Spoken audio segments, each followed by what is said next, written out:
YouTube channel Shri हरे नमः को like, share, subscribe करें। धन्यवाद। क्यों? अब कलयुग आ गया है।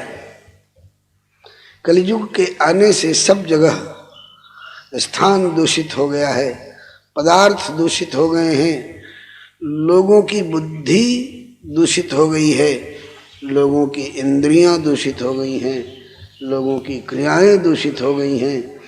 तो दूषित क्रियाओं को दूषित वातावरण में देखने के लिए हम क्यों घूमें?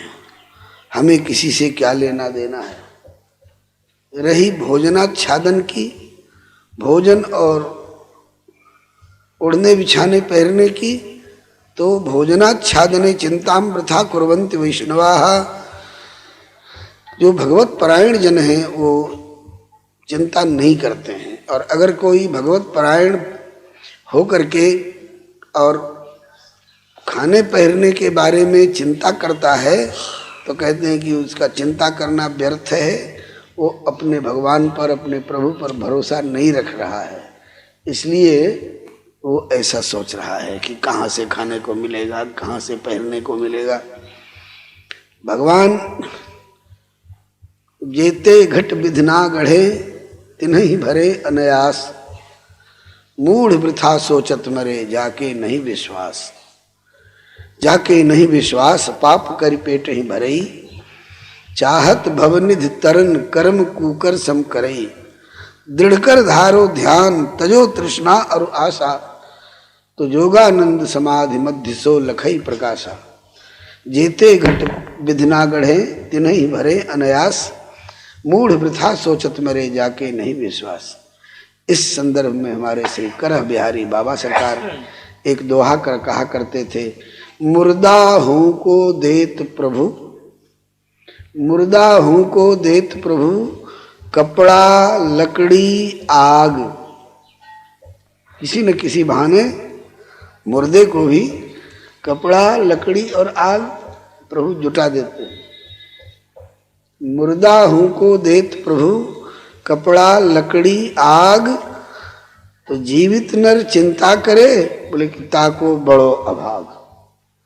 जो जिंदा रह करके और चिंता करता है उसका दुर्भाग्य है। चिंता नहीं करना चाहिए, चिंतन करना चाहिए प्रभु का। श्री हरे नमः। श्री बाबा मलुक दास जी बड़े ऊंचे संत हुए हैं। कहते हैं कि अजगर करे न चाकरी, अजगर से चला फिरा नहीं जाता है।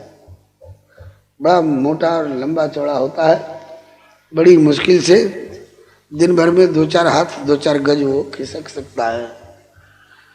तो कहीं नौकरी चाकरी नहीं करता है, लेकिन ठाकुर जी उसका भी पेट भरते किसी न किसी बहाने। अजगर करे न चाकरी, पंछी करे न काम।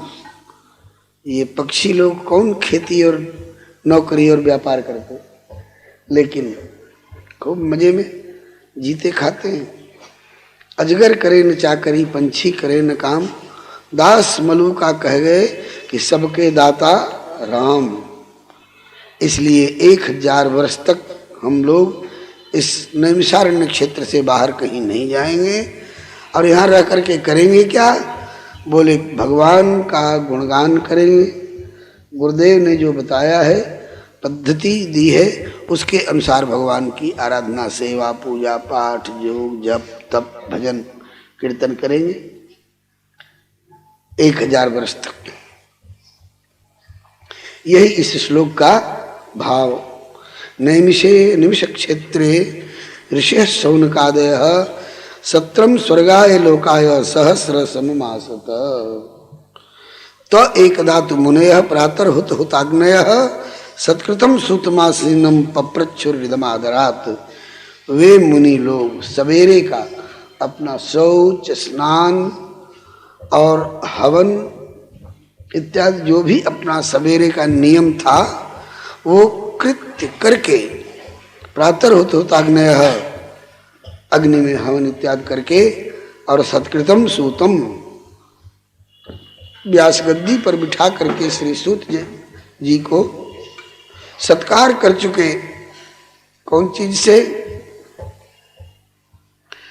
चंदन से, माला से, वस्त्र से, धूप दीप आरती से, नैवेद्य से सत्कार करके और व्यास गद्दी पर विराजमान करके पप्रच्छो हृदमादरात, पप्रच्छो मैंने पूछा। कैसे पूछा? बोले आदरात, उनका बड़ा आदर करते हुए, उनका बड़ा आदर करते हुए पूछा। क्या पूछा? बोले इदम, इदम मने यह। अब क्या पूछा इसको अब आगे के श्लोकों में बताते हैं। इसमें पूरा अध्याय जो है पूछा ही पूछा वाला है। क्या पूछा? हे श्री सूत जी, त्वया खलु पुराणानि सेतिहासानि चानघ आख्यातान्यप्यधीतानि धर्मशास्त्राणि यान्युत यानि वेदविदां श्रेष्ठो भगवान बादरायण अन्ये च मुनयः सूत परावर विदो विदुः। हे श्री सूत जी, त्वया मने आपके द्वारा, खलु नाम निश्चित रूप से, पुराणानि सभी पुराण, और केवल पुराण ही नहीं, इतिहासानि इतिहास भी। अपने यहाँ पुराण 18 बताए गए हैं, 18 पुराण, और ऐसे ही सुना है 18 उप पुराण भी, और इतिहास 2 हैं। एक तो वाल्मीकि रामायण हमारा इतिहास माना जाता है, और दूसरा महाभारत। ये हमारी संस्कृति के 2 इतिहास ग्रंथ हैं। तो हे श्री सूत जी, आपके द्वारा जितने पुराण हैं और इतिहास हैं, हे अनघ, अनघ मने निष्पाप, आख्यातान्यप्यधीतानि, आपने उनका अध्ययन भी किया है और व्याख्या भी की है वाणी से। अध्ययन कहते हैं जब स्वयं पढ़ रहे हो, समझ रहे हो, अध्ययन कर रहे हैं। आपने अध्ययन भी किया है, और अध्ययन करने के बाद कई जगह आपने उसकी व्याख्या भी की है। आपने समझा भी है, औरों को समझाया भी है। ये आप इतना ही नहीं, और भी धर्मशास्त्राणि यान्युत, धर्मशास्त्र और भी जितने प्रकार के धर्मशास्त्र हों, वो सब प्रकार के धर्मशास्त्र आपके देखे भाले, सुने समझे, पढ़े पढ़ाए हैं। किसके द्वारा? किसने आपको पढ़ाया? आपने कहाँ से अध्ययन किया? बोले यानि वेद विदाम श्रेष्ठो भगवान बादरायण अन्ये च मुनयः सूत परावर विदो विदुः। भगवान वेदव्यास जी एवं वेद को जानने वाले, समझने वाले, अच्छी तरह समझाने वाले, उनके अतिरिक्त यूट्यूब चैनल श्री हरे नमः को लाइक, शेयर, सब्सक्राइब करें। धन्यवाद। और भी जो ऋषि मुनि हैं, उनमें से बहुत से ऋषि मुनियों का आपने संग किया है, और सबसे कुछ न कुछ आप सुनते रहे हैं। इसका मतलब है कि हम लोगों को भी इनके तरह जब जब संत महात्मा मिले तो उनसे कुछ न कुछ वेद, पुराण, शास्त्र इत्यादि की बात सुनते रहना चाहिए। तो पर अपर जो कुछ जानने वाले लोग हैं, उन लोगों से आपने अच्छी तरह से सुना है, और उनके अनुग्रह से, उनकी कृपा से, जो अब तक आपको सुनाते समझाते रहने वाले संत लोग हैं, उनके अनुग्रह से वेत्थत्वम सौम्य तत्सर्वम तत्वतस्तदनुग्रहात्,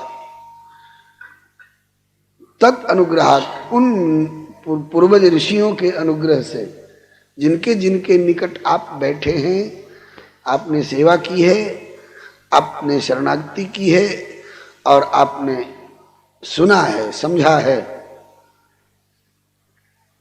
और कैसे समझा है?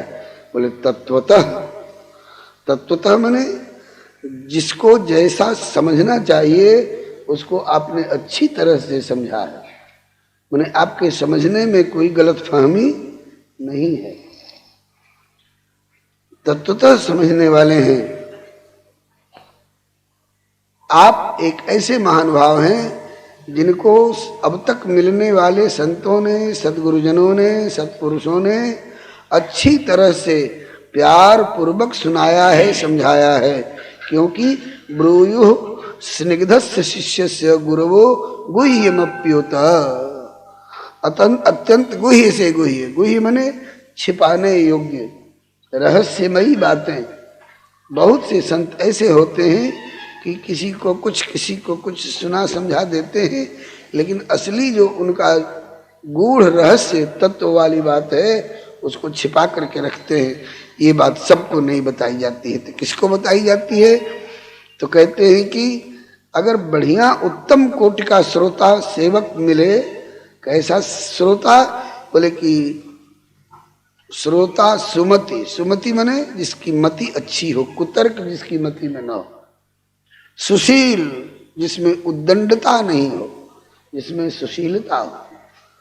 श्रोता सुमति सुशील शुचि, शुचि माने पवित्र हो, बाहर से भी आचरण से पवित्र हो और भीतर से भी मन से भी साफ सुथरा पवित्र हो।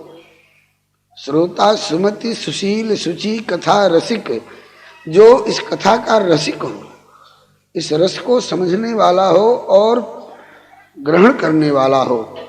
तो कथा रसिक हरिदास, भगवान के प्रति दास पने वाला, भक्ति वाला भाव रखने वाला हो।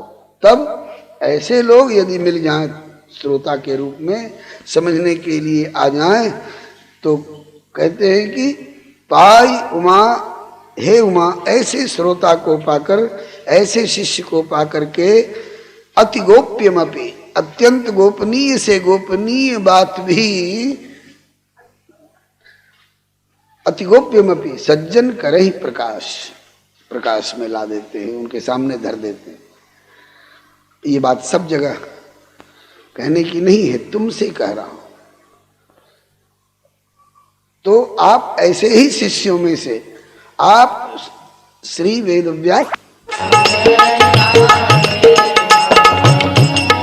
सीताराम जय सीताराम जय सीताराम, राधे श्याम जय राधे श्याम, राधे श्याम जय राधे श्याम। ब्रूयु स्निग्धस्य शिष्यस्य गुरुवो गुह्यमप्युत। कितना भी रहस्य गूढ़ से गूढ़ गोपनीय बात हो, वह भी अगर उत्तम अधिकारी श्रोता, उत्तम अधिकारी शिष्य मिलते हैं तो सज्जन गुरुजन ये उनको प्रकाश में लाते हैं और उनको सौंप देते हैं। होना चाहिए स्निग्ध शिष्य। स्निग्ध शिष्य माने स्नेह भाजन, स्नेह भाजन, जिसके हृदय में प्रेम की चिकनाई हो। स्नेह कहते हैं चिकनाई को, घी को स्नेह कहते हैं, तेल को स्नेह कहते हैं, शहद को स्नेह कहते हैं। इस तरह से चिकने मधुर पदार्थ को स्नेह कहते हैं। और उससे जो युक्त हो, जिसमें सरसता हो, उसको स्निग्ध कहते हैं। तो स्निग्ध शिष्य के लिए जो गुरु जी के प्रति श्रद्धा रख करके और उनकी रुचि का अनुसरण करते हुए उनकी सेवा में परायण रहता है, तो गुरु जी भी उसको स्निग्ध के रूप में सेवा करते हैं। ऐसे स्नेह में शिष्य मिल जाते हैं, स्नेहिल स्निग्ध, तो गुरु जी उनको बहुत प्यार करने लग जाते हैं, उन पर कृपा बरसाने लग जाते हैं। तो इससे और वो लोग जो उद्दंड होते हैं, जिनसे गुरु जी ने छिपा के रखा, उन लोगों को कभी कभी ईर्ष्या भी हो जाती है और गुरु जी से शिकायत करते हैं कि हे गुरु जी, उसको इतना क्यों मानते हैं, हमको इतना क्यों फटकारते रहते। तो इसमें बुरा नहीं मानना चाहिए, अपनी पात्रता की ओर देखना चाहिए। जरूर हम में कोई कसर है, एक दो उदाहरण निवेदन करूं। एक गुरुजी अपने एक खास शिष्य को बहुत प्यार करते थे और शिष्यों को जलन हुई, गुरुजी आप उसको इतना प्यार क्यों करते हैं, मुझसे आप उतने स्नेह भरी दृष्टि से नहीं देखते हैं। तो गुरुजी ने साफ कहा कि भैया ये यथा माम प्रपद्यन्ते ताम तथैव भजाम्य हम, वो हमको ज्यादा मानता है इसलिए हम उसको ज्यादा मानते हैं। कहा कि यही तो आपका पक्षपात है, यही तो हम लोगों के खेद का कारण है। आप कैसे साबित करिएगा कि वो आपको ज्यादा मानता है? कहा कि मैं परीक्षा लेकर के तुम लोगों को समझा दूंगा, बता दूंगा। बोले लीजिए परीक्षा। तो सभी शिष्यों को एक एक केला दिया, केला ले जाओ, इस केला को खा के आओ, लेकिन ऐसी जगह में खाना जहां कोई न देखे। तो जिनको जिनको जहां जहां शांत एकांत दिखाई पड़ा, समझ में आया, कोई जाकर के अरहर के घने खेत में, यहां कोई नहीं देख रहा होगा, कोई अंधेरे घर की अंधेरी कोठरी में चारों ओर का किवाड़ बंद करके सब तरफ का पर्दा लगा करके अपना खा के आया, कोई अलमारी के पीछे, कोई कहीं कोई कहीं। जिनने जहां एकांत समझा फल को खाए और आ गए, और जिसको गुरुजी ज्यादा मानते थे वो बिना फल खाए, बिना केला खाए, हाथ में ज्यों का त्यों लिए हुए आ गया। सबसे पूछा तुमने कहाँ खाए? बोले ऐसी जगह खाए गुरुजी जहां कोई देख ही नहीं सकता था, मैंने वहां खाए, मैंने वहां खाए, मैंने वहां खाए, सबने बताया। और जब उसकी बारी आई, पूछा कि तुम क्यों नहीं खाए? कहा कि गुरुजी अगर आपने ये कहा होता जहां कोई आदमी नहीं देख रहा हो तो ऐसी बहुत जगह मिल जाती, लेकिन आपने कोई आदमी नहीं कहा, आपने कहा जहां कोई नहीं देख रहा हो वहां खाना। यूट्यूब चैनल श्री हरे नमः को लाइक शेयर सब्सक्राइब करें। धन्यवाद। तो गुरुजी हम तो जहां जहां गए वहां वहां हमको ऐसा लगा कि और कोई देख रहा हो चाहे नहीं देख रहा हो, सर्वव्यापक सर्वद्रष्टा प्रभु देख रहा है, प्रभु देख रहा है। जब प्रभु देख रहा है तो ऐसी हमको कोई जगह मिली ही नहीं जहां की कोई नहीं देख रहा, वह सब जगह देखता है। देश काल दिश विदिशहु माही, कहो सो कहां जहां प्रभु नाही, वो तो सब जगह देखता है। तो गुरुजी ने और शिष्यों से कहा कि देखो बेटे यही अंतर है, मैंने केवल इसी को नहीं बताया था कि ईश्वर सब जगह रहता है और सबकी करनी को, अंधेरे में चाहे उजीते में, हजारों की भीड़ में चाहे अकेले में, ईश्वर सब जगह रहता है। सबके द्वारा किए जाने वाले कायिक वाचिक मानसिक कार्य करना तो दूर, मन से तुम सोच रहे हो, क्या सोच रहे हो उसको भी वो देख रहा है, समझ रहा है।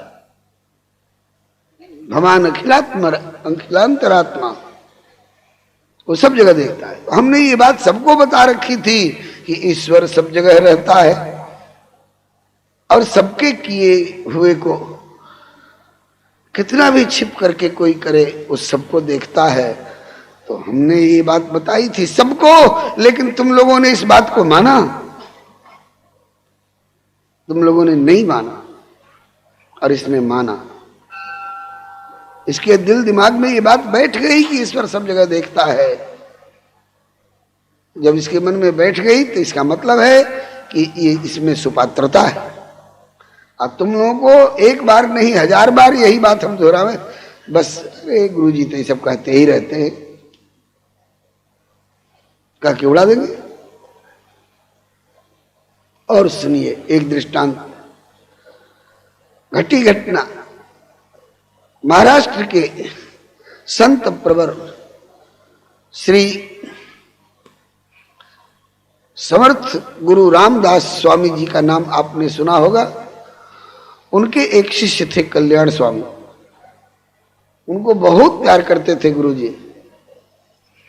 तो एक दिन और शिष्यों ने कहा कि गुरुजी उस कल्याण को आप इतना क्यों मानते हैं, इतना क्यों प्यार करते हैं? बोले कल्याण हमको मानता है तो और हम क्या करें, कल्याण हमको मानता है तो हमको भी कल्याण को मान्यता देनी पड़ती है, हम भी उसको मानते हैं, प्यार करते हैं।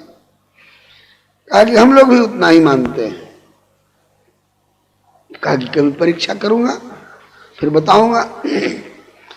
एक दिन गुरुजी बड़े जोर जोर से कराहने लग गए और छटपटाने लग गए और सभी शिष्य लोग घेर लिए। गुरुजी क्या हुआ, गुरुजी क्या हुआ? अरे बेटा पूछो मत, देखो मेरे जंघा में एक बड़ा भारी जहरीला फोड़ा पैदा हो गया है और वो फोड़ा ऐसा है कि मेरी जान ले लेगा ऐसा लगता है, जहरीला हो गया है, उसमें जहर पैदा हो गया है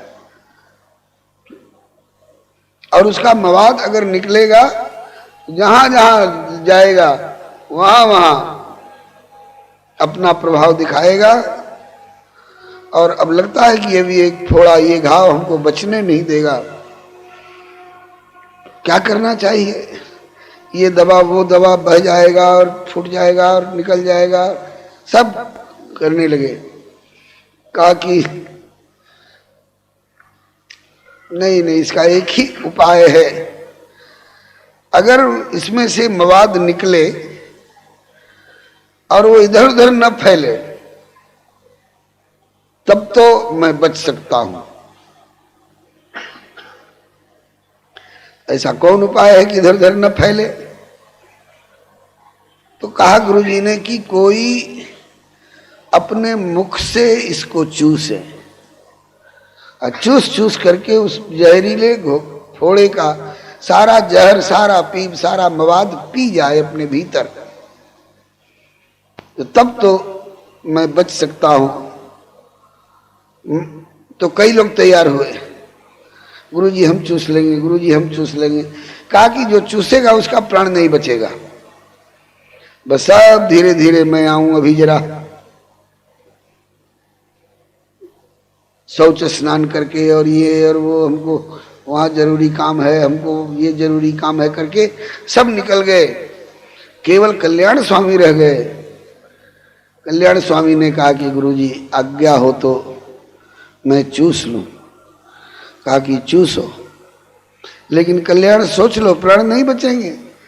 तो कहा कि ये प्राण है किसका, किसका दिया हुआ है और किसके लिए? आप ही का दिया हुआ है और आप ही की सेवा के लिए है। बस मुंह लगाए और ऊपर से बंधी हुई पट्टी को दांतों से काटते चीरते और लगे चूसने, लगे चूसने। अरे कल्याण, अब तो बड़ी राहत मिल रही है और अब लगता है कि बच जाऊंगा, लेकिन बेटा तेरे ऊपर खतरा है। तो बोले कि गुरुजी हम तो चाहेंगे कि ऐसा फोड़ा रोज निकले और हम रोज चूसते रहे। सब लोग जंगला झरोखा से देख रहे हैं कि अब कल्याण का प्राणंत हुआ, अब जहर फैला, अब मरा, अब गिरा। लेकिन जब श्री हरे नमः पट्टी हटाई गई तो लोगों ने देखा कि वहां गुरुजी ने एक पका हुआ आम बांध करके, चिपका करके उसी पर पट्टी बांध रखी थी। तो कल्याण स्वामी बोले कि सरकार ऐसा फोड़ा तो हमको रोज चूसने को मिले। ये तो आम निकला। और लोग सोचने लगे, रे हमें पहले मालूम होता कि आम पका हुआ बांध के उस पर पट्टी लगाए हुए हैं गुरुजी, तो हम ही यह सुजस ले लेते, हम ही यह कीर्ति कमा लेते। लेकिन कहा कि तुमको तो अपने प्राणों का डर हो गया और इसने गुरुजी के पीछे अपने प्राणों को देना पसंद किया। हमारे गुरुजी सुरक्षित। अब बताओ इसको हम ज्यादा प्यार करें कि तुम जैसे स्वार्थियों को प्यार करें? बंधुओं, स्निग्ध शिष्य कहते हैं, स्नेहिल स्नेह भाजन वो कौन होता है? इस संदर्भ में गुरुदेव एक दोहा कहा करते थे, बोले कृपा कृपा सब कोई कहे, हे प्रभु कृपा करो, महाराज जी कृपा करो, गुरु जी कृपा करो। अरे कृपा तो कर दे, लेकिन कृपा की पात्रता है तुम में। हम कृपा कर दें तो उस कृपा को तुम हटा सकोगे अपने भीतर? नहीं हटा सकोगे। हमारे दो शब्दों को नहीं हटा पा रहे हो। भगवान सब में है, भगवान सब जगह देखता है। इन दो शब्दों को तुम नहीं हटा पाए अपने हृदय में। तुम में पात्रता है क्या? कृपा कृपा सब कोई कहे, पर कृपा पात्र नहीं कोई। अरे कृपा पात्र सोई जानिए, जो आज्ञावर्ती हो। गुरुदेव के आदेश के अनुसार, उनकी आज्ञा के अनुसार जो उसका अनुवर्तन करना जानता है, मानता है और करता है, उसका नाम है कृपा पात्र। कृपा पात्र। और कृपा पात्र शिष्य से गुरुदेव कुछ भी छिपाते नहीं हैं, सब कुछ उड़ेल देते हैं। कितना इसको उड़ेल दें, कितना इस पर सब कुछ न्योछावर कर दें। कृपा कृपा सब कोई कहे, कृपा पात्र नहीं कोई। कृपा पात्र सोई जानिए, जो आज्ञावर्ती हो। अब पात्रता के ऊपर एक दृष्टांत अभी बरबस ध्यान में आ गया, ध्यान से सुनना। श्री मुरारी बापू से सुना हुआ दृष्टांत है। उन दिनों की बात है जब इस धरती पर भगवान का बुद्ध देव के रूप में गौतम बुद्ध कहला करके अवतार हुआ था, और ये जीवों को हिंसा, हत्या, मार काट से बचाने के लिए अहिंसा परमो धर्म का उपदेश करते फिरते थे। और राजकुमार थे पहले। कपिलवस्तु नगर के राजा शुद्धोदन की पत्नी, क्या नाम था? यशोधरा है? के गर्भ से उत्पन्न सिद्धार्थ नाम के राजकुमार थे, और बड़े लाड़ प्यार से पाले गए थे। और उन्होंने जीवन में कभी रोगी नहीं देखा था, कभी बूढ़ा नहीं देखा था, और कभी मृतक मुर्दा नहीं देखा था, क्योंकि इनके बचपन में ही ज्योतिषियों ने बता दिया था कि या तो बहुत बड़ा राजा होगा चक्रवर्ती। YouTube चैनल श्री हरे नमः को लाइक, शेयर, सब्सक्राइब करें। धन्यवाद।